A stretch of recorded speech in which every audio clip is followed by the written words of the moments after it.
यहाँ पे हमें एरिया ऑफ ट्रायंगल निकालना है। एरिया ऑफ ट्रायंगल का फॉर्मूला होता है ये, यहाँ एस होता है semi perimeter, A B C होती है मेरी साइड्स ऑफ ट्रायंगल। यहाँ पे हमें गिवन है पेरीमीटर की वैल्यू है 540 सेंटीमीटर। जो सेमी पेरीमीटर एस होता है वो होता है पेरीमीटर बाई 2, तो एस की वैल्यू आएगी 540 बाई 2 यानी 270। तो यहाँ पे एस की वैल्यू आ गई। हमें गिवन है साइड्स ऑफ ट्रायंगल है इस रेशियो में, तो हम यहाँ पे ट्रायंगल बनाते हैं जिसकी साइड्स होंगी, यहाँ 12 है तो 12x मान लेते हैं, ऐसे ही 17x और 25x। तो ए बी सी की वैल्यू होगी मेरी ये, जहाँ पे x कोई नंबर है, हम यहाँ x की वैल्यू निकालते हैं। x की वैल्यू निकालने के लिए मैं फॉर्मूला यूज़ करता हूँ पेरीमीटर का।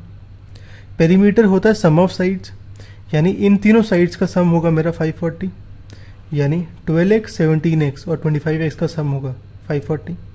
इससे x की वैल्यू आएगी मेरी 540 बाई 54 यानी 10। तो यहाँ पे x की वैल्यू आ गई। अब हम ए बी सी की वैल्यू निकालते हैं। a था मेरा 12x, तो ये होगा 12 इंटू 10 यानी 120 सेंटीमीटर। ऐसे ही b था 17x, तो b होगा 17 इंटू 10 यानी 170। ऐसे ही c 25x था, तो ये होगा 25 इंटू 10 यानी 250। इसे हम मार्क कर देते हैं यहाँ पे। तो मेरे ए बी सी की वैल्यू आ गई।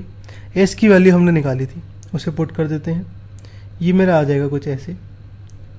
यहाँ पे हम 0 को अलग कर देते हैं, बाकी टर्म्स को अलग।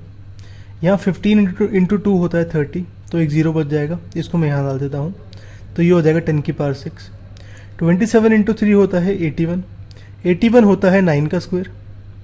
यहाँ रूट और स्क्वायर कैंसिल हो जाएगा, बचेगा 9। यहाँ रूट होता है पावर हाफ, तो ये हो जाएगा 6 इंटू 1/2, पावर 3 बच जाएगी, तो ये आ जाएगा 9000।